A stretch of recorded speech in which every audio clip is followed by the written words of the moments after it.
Microfilm.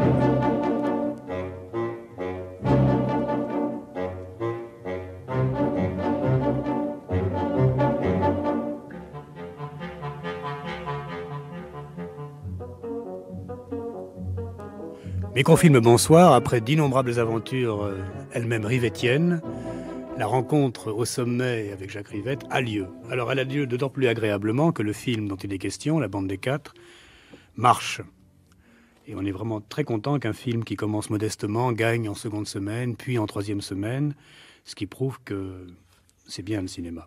C'est un film de 2h40 sorti dans 4 petites salles. Voilà, donc des informations tout à fait concrètes. Et qui ne fait que donc 3 séances par jour. Voilà, donc on avait décidé avec Jacques Rivette, qui était déjà venu une fois à Microfilm pour parler de Hurlevent, de faire 2 émissions. Donc la seconde passera la semaine prochaine. La seconde sera sujet libre. On parlera du cinéma tel qu'il est, tel qu'on le sent, tel qu'on a envie d'en parler.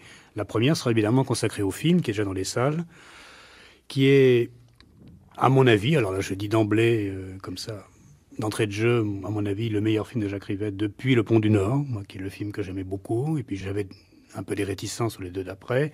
Je trouve que celui-là est une sorte de mise à jour. Alors je dirais un peu pourquoi, comme ça en cours de route. Une sorte de retour à la case départ très, très rigoureuse. Et le fait que ça puisse intéresser des gens, ça fait vraiment très plaisir. Donc Jacques, merci d'être enfin venu à Microfilm, parce que on racontera pas l'histoire de nos rendez-vous ratés, mais elle est elle-même très très rivettienne. Maintenant que le film est déjà dans les salles et que bon, il a son existence propre, je commencerai par une question peut-être un peu inédite pour toi. C'est comment tu vis avec le fait que ça intéresse des gens. Toi, tu fais des films d'une façon très personnelle, dans ton coin, etc. Tu n'as jamais soudoyé ou séduit le public. Tu ne l'as rencontré un peu que par malentendu ou par hasard des fois. Ça ne t'empêche pas de travailler. Donc là, il y a une rencontre. Bon, alors c'est l'histoire de 4 jeunes filles, 5 on devrait dire d'ailleurs plutôt, qui sont dans un cours de théâtre et puis qui sont mêlées à la fois à une histoire vaguement policière et puis qui apprennent à la fois le théâtre et la vie. Donc on ne peut pas en dire plus pour le moment. C'est un sujet universel. Et puis en même temps, moi je me dis, alors voyant comme ça quelques films à gauche et à droite en ce moment, des bons et des mauvais, peu importe, le thème de l'apprentissage de la vie par le théâtre revient. Alors est-ce que tu es conscient de ça ? Pour toi et pour les autres ? Je suis conscient du fait qu'effectivement, il y a beaucoup de films actuellement qui sortent, qui se trouvent être sur l'apprentissage. Il y en a d'autres qui sont à l'apprentissage de la musique. Par exemple, il y a Coup sur Coup qui sont sortis, Le Maître de musique qui est sorti il y a 15 jours, et le film avec Schlesinger avec Shirley MacLaine qui sort cette semaine. Bon, et tu pourrais ajouter le film de Miéville où il y a le film de Miéville où il y avait qui d'ailleurs à mon avis est infiniment meilleur que Le Maître de musique à la fois en tant que film et sur le chant, parce que d'abord il est fait en son direct, et puis ensuite parce que c'est une vraie chanteuse qui chante devant un vrai professeur. Et bon, dans une le scène film magnifique, est 10 fois plus beau, alors que Le Maître de musique, c'est un beau sujet, à mon avis, qui est resté de la télévision, qui n'est pas devenu du cinéma. Donc ça, c'est l'apprentissage, et il y a le théâtre. Et j'ai pas encore vu le film avec Shirley MacLaine, qui semble-t-il plein... Bon, est poncif, mais j'irai le voir parce que j'aime bien Shirley MacLaine. Et j'ai envie de la voir en pianiste, même si elle tape, paraît-il, parfois sur la touche d'à côté, mais enfin bon... Tu y vois quelque chose d'un peu collectif comme ça, et toi là-dedans, finalement, synchrone? Moi, j'ai eu envie. Enfin, je veux dire, c'est un sujet auquel je pense depuis longtemps. C'est venu peut-être après Le Pont du Nord. Je me souviens plus si c'était venu avant ou après Le Pont du Nord. Le Pont du Nord était un film également sur 2 générations, avec Bull et Pascal Augier. L'idée de départ du Pont du Nord, c'était le principe du western, le personnage expérimenté, au contraire le pied tendre. Et on a d'ailleurs cherché assez longtemps avec Bull et Pascal comment on concrétiserait dans Paris et de façon contemporaine en France, parisienne, puisque comme on était pauvre, le film devait rester parisien, ce principe de western. Le plus âgé, le plus jeune, etc. L'expérience et l'inexpérience et tout et tout. Bon. Et je sais pas, c'est peut-être ça qui m'a inconsciemment fait repenser après au vieux film d'Allègre-Janson, Entrée des artistes, qui d'ailleurs, entre nous soit dit, n'est pas bien fameux.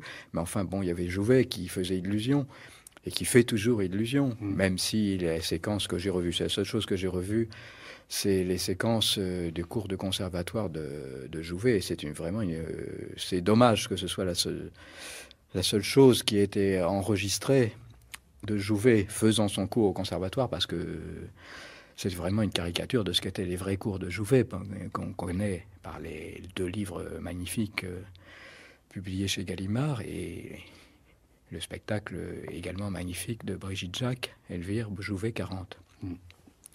Et donc c'était une idée assez comme ça, qui me trottait dans la tête depuis quelques années. J'avais très vite pensé à une comédienne et non pas un comédien pour être le personnage du professeur. J'avais très vite pensé à Jeanne Moreau pour être cette comédienne expérimentée et prestigieuse, donnant des cours à des jeunes élèves. J'avais d'autant plus vite pensé à Jeanne que j'avais eu un projet 10 ans avant, en 72-73 avec Jeanne, qui s'appelait Phénix, titre provisoire, qui est un film qu'on avait donc essayé de faire pendant plus d'1 an avec Jeanne et qu'on n'avait pas pu faire parce que le film était... Bon, c'était avec Jeanne, avec Juliette, avec Juliette Berthaud, avec Michael Lonsdale, avec Pierre Clémenti. Mais les rôles principaux, c'était surtout le rapport entre Jeanne et Juliette. Et ce film n'avait pas pu se faire pour des raisons purement financières. C'était un film en costume autour du mythe de Sarah Bernhardt, non pas de la réalité de Sarah Bernhardt, mais du mythe de Sarah Bernhardt qu'on mélangeait avec le fantôme de l'opéra. Bon, c'était assez amusant, mais c'était donc un film en costume, se passant très précisément en 1895, et qui demandait la construction d'un décor. Le reste pouvait être tourné entre les coulisses de l'opéra comique, celles de l'Odéon, Vous pouvez faire un montage. Mais il y avait quand même un décor central qu'il fallait construire, qui était censé être justement l'appartement de la comédienne construit à l'intérieur du théâtre, comme Sarah Bernhardt avait son véritable appartement dans l'ancien vrai Sarah Bernhardt, qui a malheureusement été démoli depuis. On a gardé la coque et on a fait à l'intérieur quelque chose qui est, à mon avis, parfaitement abominable. Passons. Et bref, on n'a pas réussi à monter ce film parce que c'était un film qui, en 73, aurait coûté 4 millions de l'époque. Et on en avait trouvé un entre l'avance sur recette et une coproduction avec TF1. Enfin, ça s'appelait pas TF1 encore à l'époque, mais la première chaîne. Et puis le reste, même en se mettant tous en participation, ça complète pas le trou. Donc c'est là où on a abandonné le projet, c'est là où j'ai dit à Jeanne, on était tous très tristes, mais enfin on s'est séparés en disant on essaiera de trouver un autre projet plus tard. Et j'ai téléphoné le lendemain à Juliette en lui disant voilà, on peut pas faire le film, mais on va essayer d'en faire un autre très pauvre, essayons de trouver une idée très vite pour tourner quelque chose cet été. C'est comme ça que 2 mois après, on a fait Céline et Julie. Après le Pont du Nord, vers justement 81-82, j'ai travaillé avec Suzanne Schiffman et Marie-Lou Parolini. On a travaillé comme ça, on se voyait tous les week-ends, tous les samedis après-midi chez Suzanne. Et j'avais 2 idées à la fois. C'est toujours mauvais signe d'ailleurs. Donc cette idée-là, de professeur de théâtre avec Jeanne d'emblée, et une autre idée pour une autre comédienne devant se passer à New York. Et l'autre comédienne était d'accord sur le principe. C'est une comédienne avec qui j'avais envie de tourner, qui était d'accord sur le principe, mais j'ai très vite abandonné l'idée parce que je me suis très vite rendu compte que faire un film sur une Française perdue dans New York, je risquais de faire du poncif parce que j'aurais été moi-même perdu et au bout d'un quart d'heure, on avait le premier quart d'heure qui était amusant et après on tombait en plein dans les poncifs. Enfin, c'est le sentiment que j'ai eu. Donc j'ai abandonné ça et j'ai abandonné également à ce moment-là le projet professeur de théâtre avec Jeanne, parce qu'on était parti dans une direction très dramatique, très mélodramatique. On était parti dans une direction qui ne me plaisait pas, surtout après le Pont du Nord, faire de nouveau un film très dramatique, très morbide. Il était franchement morbide, ça m'a pas plu et c'est là où j'ai décidé que il fallait que j'essaye de faire une comédie et j'ai repensé à Jane, avec qui j'avais envie de faire un film depuis longtemps.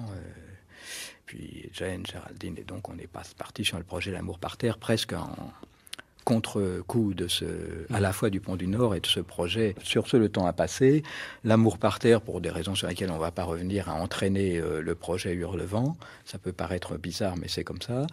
Et le projet Hurlevent a entraîné de nouveau le fait même de faire Hurlevent, d'ailleurs. C'est parce qu'il paraissait un projet qu'on a fait, qui s'est fait assez vite, avec des difficultés au tournage et à l'arrivée, mais le projet lui-même s'est mis en route assez vite. Et pour Hurlevent, j'ai fait ce que j'avais jamais fait jusqu'à présent, mais c'était l'idée de départ pour Hurlevent, de le faire avec, justement, c'était ça le principe, c'était ça qui m'intéressait, de le faire, contrairement à ce qu'avaient fait avant moi Wyler et Buñuel. Enfin, je ne mets pas du tout sur le même plan le film de Buñuel et le film de Wyler, inutile de le dire. Donc, l'idée de départ, c'était de faire, encore une fois, ce qui n'était pas une adaptation, qui était une transposition du livre de Brontë, d'Émilie Brontë, dans une autre époque et dans un autre cadre. Et de le faire avec donc des comédiennes, des comédiens ayant à peu près l'âge des personnages du roman d'Emily Brontë, c'est-à-dire pas tout à fait aussi jeune, puisque quand la première Catherine meurt dans Emily Brontë, elle a 19 ans.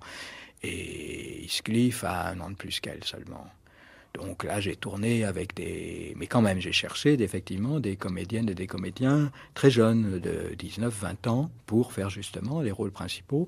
Alors d'ailleurs, j'ai trouvé, puisque Alice de Pongeville, qui fait à Isabelle, qui est un rôle très important, complètement escamoté dans les autres versions, autant qu'ils m'en souviennent, c'était aussi l'idée, c'était de garder également très important les personnages qui ne sont pas secondaires. Enfin, je veux dire, le frère de Catherine, la sœur d'Edgar, enfin, personnage essentiel dans l'histoire d'Emily Brontë, qui est une histoire polyphonique quand même. C'est pas du tout une histoire où l'histoire d'amour Catherine Heathcliff est le fil rouge d'un roman qui est lui-même très polyphonique et qui se passe sur 30 ans et même plus 40 ans et 2 générations, etc. Bon, on n'allait pas tout garder, mais je voulais quand même garder le fait qu'il y ait 6 ou 7 personnages importants, dont Catherine et Heathcliff, qu'on rebaptisait Rock. Effectivement, Alice de Pongeville, qui à l'époque n'avait absolument pas tourné, elle avait juste 15 ans quand on a tourné le film. Donc elle a exactement l'âge qu'a Isabelle au début de l'histoire de Emily Brontë. Et Fabienne et Lucas avaient peut-être 1 ou 2 ans de plus que les personnages réels, mais enfin bref, ils avaient 21 ou 22 ans, quoi, maximum. J'avais fait un certain nombre de vidéos, ce que j'avais jamais fait de ma vie, et ça m'a donné l'envie de repartir avec ce projet des jeunes comédiennes, des jeunes comédiens. Et donc, quand on s'est remis là des difficultés du relevant, de l'échec du film, puisque ça a quand même été un échec, moi, ce film, je ne le renie pas, même si je considère qu'il est en effet loin d'être réussi. Mais il y a des choses dedans que je suis content d'avoir fait. Et l'ensemble du film, je ne peux pas en juger. Et donc, je suis reparti avec Pascal Donizer sur ce projet. Et puis là, on a trouvé une autre solution pour raconter l'histoire, pour que ce soit une histoire sur un principe voisin, mais quand même moins morbide, etc. On a développé une histoire, on y a travaillé plus d'1 an. J'en ai reparlé à ce moment-là, quand j'ai vu que ça commençait à prendre forme, j'en ai parlé à Jeanne, qui a été d'accord. On s'est vu pas assez souvent, quand même, plusieurs fois, je tenais Jeanne au courant de l'évolution du projet, de la façon dont on a décidé. Et puis, bon, tout s'est préparé pour le tourner à une certaine date, mois d'avril, très précisément au mois d'avril 87. Et puis, bon, il y a eu des raisons financières qui ont fait que ça devenait difficile en avril. Bref, la production a eu du mal à monter. Jeanne elle-même venait de tourner un autre film en Bretagne très difficilement. Elle était en plein Zerline, succès de Zerline, reprise de Zerline et tout. Elle a demandé à ce qu'on recule ça de 3 mois. Bon, moi, j'étais pas très content de reculer de 3 mois, mais dans la production que Jeanne étant d'accord pour dire ça sera mieux de le faire dans 3 mois, j'ai dit bon, d'accord, faisons-le dans 3 mois. Et puis dans ces 3 mois, Jeanne a disparu dans un trou noir.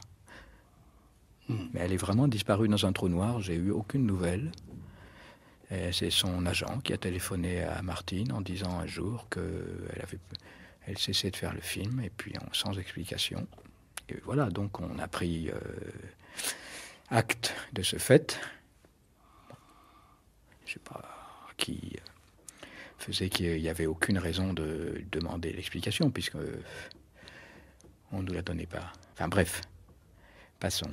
Et donc, après avoir hésité un moment, après avoir proposé le rôle à une seule comédienne, qui d'emblée aurait tout décalé, mais en fait, quand je lui proposais, je savais qu'à l'avance qu'elle ne le ferait pas, parce qu'elle était très différente. Enfin, c'est Anna Chigula qui a reposé, je savais à l'avance qu'elle ne refuserait, puisque, pour une raison très simple, elle m'a dit tout de suite elle-même, un film qui était centré sur une comédienne enseignant à ses élèves Racine, Marivaux, Corneille, etc., c'était très loin d'elle, et que même, Et même si ça avait été un film en allemand, d'un metteur en scène allemand, où ça aurait été, au lieu d'être Marivaux et Racine, ça aurait été Schiller et Kleist et, je ne sais pas, Goethe, etc., elle aurait également refusé, dans la mesure où elle-même ne l'avait jamais fait. Que bien quand sûr. Elle avait rencontré Fassbinder, effectivement, Fassbinder qu'elle avait rencontré dans le bistrot où Fassbinder, Schmitt et toute la bande se donnaient rendez-vous, et elle-même était dans ce bistrot,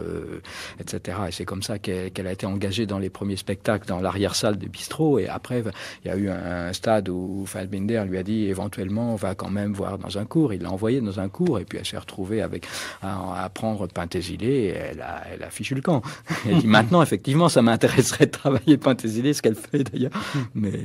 Et donc, voilà, je dit, c'était très agréable. J'ai passé 3 jours avec Anna Gigula à Budapest pendant qu'elle tournait le film avec Mastroianni. C'était très agréable. J'ai tout de suite compris ses raisons, et d'ailleurs, en fait, je les prévoyais à l'avance. Disons que c'était le refus d'Anna Gigula était un bon moyen de dire, on stoppe ce projet, clairement, définitivement. On n'essaye pas de trouver une sous Jeanne Moreau, parce que finalement, ça n'existe pas. C'était déjà ce film, je l'avais pensé pour Jeanne, déjà vaguement pendant plusieurs années, et très précisément pendant plus d'1 an. Mais par contre, ce qui s'était passé, c'est qu'on avait été très loin dans la préparation du film, puisqu'on a décidé de reculer 10 jours avant la date du tournage. C'était très dur, toute l'équipe était engagée, tout le monde était prêt. C'était vraiment une décision à laquelle j'ai essayé de m'opposer tant que j'ai pu. J'ai pas pu parce que j'étais pas tout seul. Tout le monde était engagé, toutes les jeunes comédiennes pour le cours. Et pour être justement les jeunes comédiennes ayant soit des rôles importants, des rôles secondaires ou moins importants. Mais enfin bon, c'était le même principe que pour la bande des 4. Mon assistante, on a vu je sais pas combien, elle a été dans plein de cours, elle en a vu 300, 500. Moi j'en ai vu 150 dans le bureau de Martine. Sur les 150, j'ai fait des vidéos avec la moitié, même plus. J'ai dû faire 80 vidéos, certaines qui étaient très brèves. À toutes, je disais, venez devant la caméra avec toutes celles qui me semblaient intéressantes, sympathiques, curieuses. Je ne savais pas. Bon, je n'allais pas m'attarder à discuter dans le bureau avec elles. Je leur disais, venez devant la caméra vidéo en apprenant une petite tirade de Racine et une petite tirade de Musset. Je savais déjà à l'époque que la pièce qui serait travaillée serait La double inconstance. Mais il n'y a pas de tirade, justement, dans Marivaux. Où il y en a très peu. En fait, il y en a dans d'autres pièces de Marivaux. Par exemple, il y a de gigantesques tirades dans la première scène du Prince travesti, ce que je sais maintenant, puisque ça fait 4 mois qu'on travaille le Prince travesti entre nous, mais pour le monter, d'ailleurs, on ne sait pas quand. Mais dans La double inconstance, il n'y en a pas. Et donc, j'avais dit Racine et Musset. Bon, un certain nombre des comédiennes qui venaient, après la tirade de Racine, parfois je disais c'est même pas la peine de faire Musset. Bon, parfois je faisais les deux et puis je disais bon merci mademoiselle. Et puis d'autres qui étaient au contraire intéressantes. À ce moment-là, on s'asseyait, je me mettais à parler avec elles en fonction un petit peu de 5 ou 6 des rôles qui étaient prévus dans le film. Enfin des rôles qui à l'époque étaient le rôle principal par rapport à Jeanne, et des rôles secondaires plus ou moins un petit peu clichés qu'il y avait autour. Et donc je parlais avec elles et puis c'est comme ça donc que j'ai fait connaissance avec celles qui me semblaient les plus intéressantes, et que 3 mois plus tard, quand Jeanne passait donc dans un autre espace, un autre temps, un autre univers, on se retrouve... Mais il y avait quand même un peu d'argent de l'avance sur recette. Il y avait un peu d'argent, même pas mal, un petit peu plus d'argent de la 7 pour être coproducteur. C'était quand même idiot de pas... Et d'autre part, il y avait... ce projet de film que j'avais depuis des années quand même, d'un film sur le cours de théâtre. Et surtout, ces 10-15 filles que j'avais déjà gardées de l'ancien projet que j'avais sélectionné à l'époque. Et donc, j'ai eu envie de repartir sur 4 ou 5. Les 4 ou 5 qui m'avaient... Il y en avait 6 ou 7, en fait. Mais une, je savais d'emblée qu'elle serait prise. À l'époque, j'ai demandé à mon assistante, renseigne-toi, quelles sont celles en octobre. Bon, alors tout de suite, elle m'a dit une telle qui nous plaisait beaucoup, mais elle a déjà un gros projet à ce moment-là. Donc, on ne lui a même pas demandé, puisqu'elle avait un gros projet. Mais les autres qui étaient disponibles, on s'est réunis. J'ai fait comme je fais d'habitude dans ces cas-là. Je les ai appelés, on s'est dit, allez, voyons-nous. Même Inès, qui était à Lisbonne, est revenue à Paris pour une semaine. Et on s'est réunis comme ça pendant une semaine dans le bureau de Martine ou chez Pascal pour commencer donc à chercher le principe, les personnages et tout. J'aurais dit, voilà, vous allez chacune faire votre personnage et puis... Et voilà. Ce que tu ne dis pas, c'est comment finalement c'est Bulogier qui a joué le rôle de Jeanne Moreau. Mais ça, c'est venu très tard. Parce que donc la décision que j'ai prise à ce moment-là, le premier scénario, c'était entièrement sur le personnage de la comédienne prestigieuse, expérimentée, qui donne les cours. Donc le film se passait presque entièrement dans les deux espaces. D'une part, du petit théâtre où elle donne ses cours, et d'autre part, de l'appartement du dessus où elle vit. Là, donc, la première décision qui a été prise, évidemment, ça a été de ne jamais aller dans cet appartement du dessus, de ne voir la comédienne que dans l'espace du cours, du théâtre où elle donne ses cours, et au contraire que le deuxième décor, l'autre décor clos, ce soit l'appartement où, très vite, plutôt qu'un appartement dans Paris, j'ai eu envie que ce soit une maison en banlieue, où elles vivent à 4 ou 5. Voilà. Et je suis parti, les filles, et j'ai attendu assez longtemps pour me poser la question, qui va être le professeur? Et là, j'ai hésité, et puis j'ai hésité entre 2-3 comédiennes, toutes des comédiennes avec qui j'avais déjà tourné d'ailleurs. Et puis finalement, tant qu'elle demandait à une comédienne avec qui j'ai déjà tourné, très vite, j'ai eu envie que ce soit Bulle. Enfin, je veux dire, que ce soit notre 6e film. Mais j'aime bien le tanka parce qu'il y a quand même une sorte de logique objective qui finit par se faire jour. Donc le fait que tu aies repris... Mais je savais que Bulle serait très réticente. Elle a été très réticente, Bulle. J'étais obligé de la voir plusieurs fois pour la convaincre, et elle est arrivée sur ce tournage avec une grande panique, une grande crainte. Elle est toujours, Bulle est quelqu'un qui est toujours très inquiète, angoissée et tout, mais elle le montre plus ou moins. Là, la panique, l'angoisse était plus que montrée, elle était mise en avant. Mais c'était bien parce que ça nous obligeait nous-mêmes à lui donner complètement un personnage complètement clé en main, si j'ose dire. Oui, c'est ça. Et dont on avait parlé évidemment quand même auparavant. Elle nous avait apporté des idées sur ce qui lui plaisait, sur ce qui lui plaisait pas, sur ce qu'on allait faire de Constance. On lui a pas donné au premier jour de tournage des dialogues qui ne correspondaient à rien. Ça correspondait quand même à ce dont on avait parlé pendant les quelques semaines précédant le tournage avec Pascal et Christine. Christine, Laurent, justement, j'ai eu envie que Christine Laurent vienne avec Pascal et moi. C'est Pascal Bonitzer. Parce que, d'une part, à partir du moment où le rôle de théâtre est devenu très important, à partir du moment où on a décidé de faire un film sur, justement, les jeunes comédiennes entre elles, j'ai eu envie, ça m'a semblé indispensable que, pour éviter des grosses conneries qu'on risquait de faire, Pascal et moi, qui est quand même... un point de vue féminin sur l'affaire. Et en plus que ce soit Christine qui connaît bien le théâtre parce qu'elle a fait un trajet par d'abord costume, décor, etc., mais quand même à travers plein de metteurs en scène, de théâtre, tous... que ce soit Chéreau, que ce soit Vincent... Mais alors, finalement, il est possible évidemment de regretter le film que tu aurais pu faire avec Jeanne Moreau, parce que ça aurait été c'est un autre film, c'est comme... une sorte de rencontre inattendue, et en même temps, reprenant Bulogier, j'ai fait tourner depuis L'Amour fou, inoubliable et déjà assez ancien, en fait tu as aussi affaire à une nouvelle Bulogier, parce que des choses se sont passées, parce que comme tu l'as dit, elle avait peur, et deuxièmement, alors moi je trouve que c'est une des grandes qualités du film, c'est que Bulogier, pour la première fois à mon avis, joue le rôle d'une femme de son âge, qui a nettement, donc une génération de plus que les jeunes filles, qui le joue avec une violence comme ça, à la fois apeurée et terrifiante, les deux à la fois, à la peur et elle fait peur, tout à fait impressionnante, et que finalement, prenant une des pièces de ton jeu habituel, parce que Bulogier fait partie de ton univers habituel, tu découvres une nouvelle Bulogier, tu la découvres, et tu la permets de se découvrir aussi, et elle joue un rôle tout à fait impressionnant, où elle n'est pas très très souvent, enfin il n'y a pas qu'elle dans le film, mais elle est un des pôles absolus du film. Et c'est que effectivement, en termes de longueur de pellicule, le rôle de Bulle est pas long. Il est moins long que celui de Benoît Régent. Mais d'une part, il est très important parce que d'abord, je crois que chacune de ces scènes est très forte. Enfin, je le dis d'autant plus que je ne m'en sens pas. Je sais que il faut le dire. J'en suis loin d'en être le seul responsable, au contraire. Et surtout, bon, c'est un personnage dont on parle beaucoup tout du long, mais effectivement, quand on parle d'elle, quand on dit Constance Dumas ceci, Constance Dumas cela, je crois qu'en effet, ça répond, ça c'était indispensable pour l'histoire, ça répond à quelqu'un dont, quand on le voit, il est à la hauteur de sa légende. Ça, c'est le 6e film que je fais avec Bull, et quand même, je crois que les 6 personnages qu'on a fait dans les 6 films sont tous différents. Peut-être que celui-là, c'est plus marqué pour le rôle de Constance Dumas que par rapport à d'autres, mais que ce soit Bull, que ce soit dans Out, dans Céline, dans Duel, dans Le Pont du Nord, dans celui-là, et dans L'Amour fou, bien sûr, c'est 6 personnages très différents. Bon, où à chaque fois, d'ailleurs, on a pris des partis pris de coiffure, de costumes, de façon, même de parler, de langage, tout différent.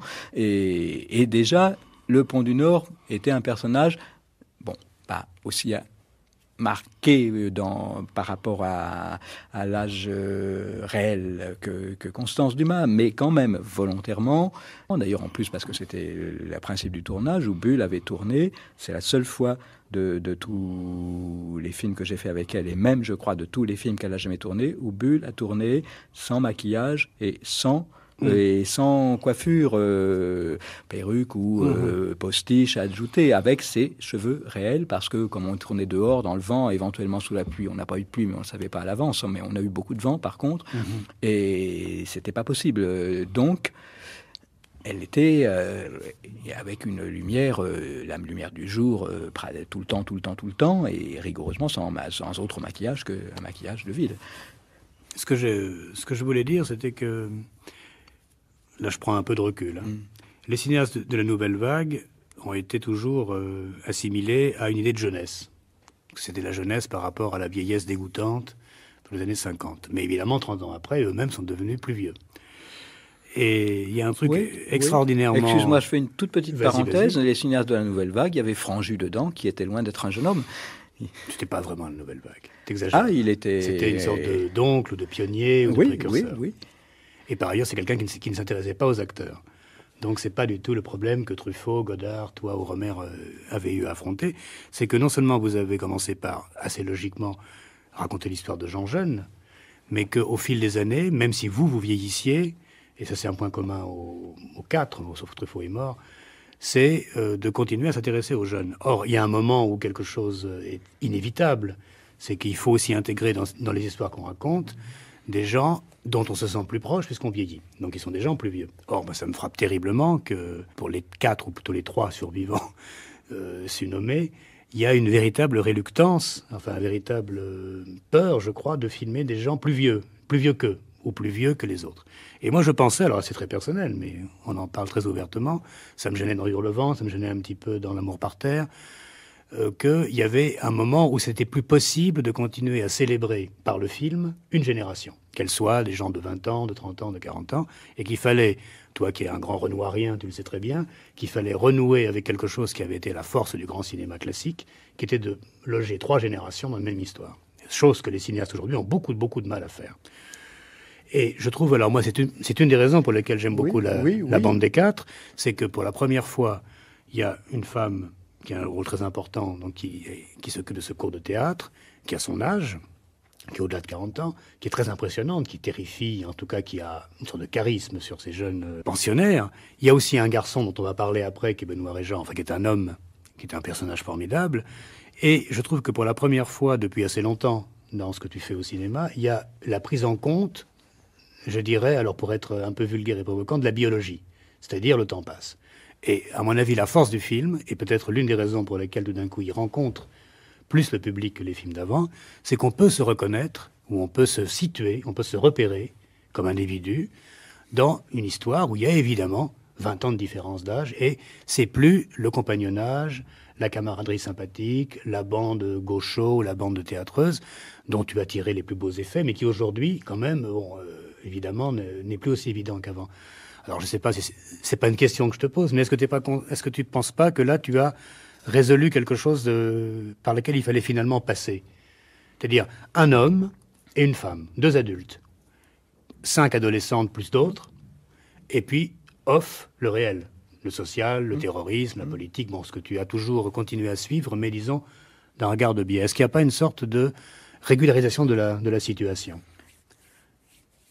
Oui, sans doute, mais enfin, je veux dire, c'est pas une si volontaire que ça. Je me suis pas réveillé un matin en me disant, bien sûr, je vais cesser de faire des films. Mais c'est vrai que, bon, je suis d'accord avec toi quand tu parles du côté un peu artificiel de L'amour par terre. C'est vrai que c'est un film très artificiel qui était fait sur une hypothèse que tout le monde avait le même âge éternellement, qui était fait sur l'artifice dans tous les sens et dans des miroirs face à face.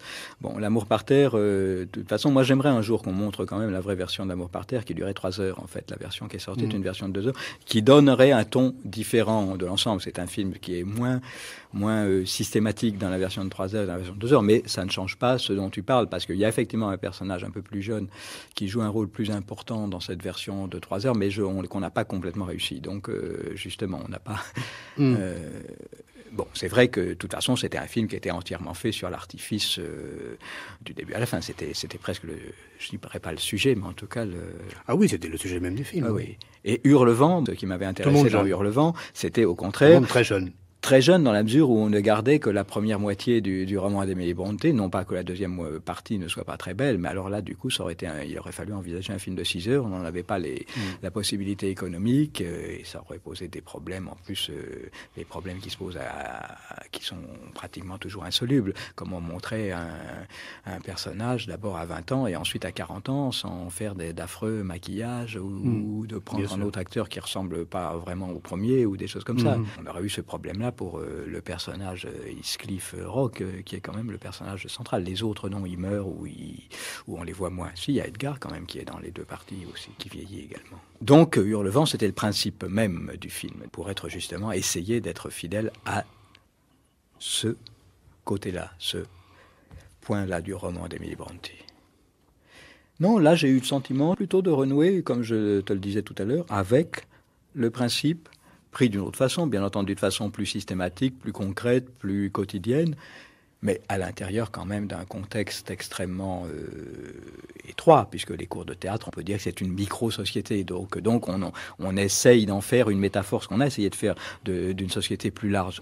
Et c'est pour ça d'ailleurs qu'on a dans les cours de théâtre, et en plus comme entre-temps, ce qui m'avait d'ailleurs donné envie de repartir sur ce projet, c'était justement de voir la pièce de Brigitte Jacques, Elvire Jouvet 40. Il ne s'agissait pas une seconde dans notre film de faire un sous Elvire Jouvet 40. Donc, on a, dès le début, dès qu'on a commencé à en parler avec Pascal et Christine, on a dit on fait l'impasse sur le côté technique du théâtre parce qu'on ne va pas faire une sous Jouvet, ce ne serait pas vrai. Le seul moment un petit peu de technique théâtrale, si j'ose dire, on l'a volontairement fait en gag, c'est la scène du regard.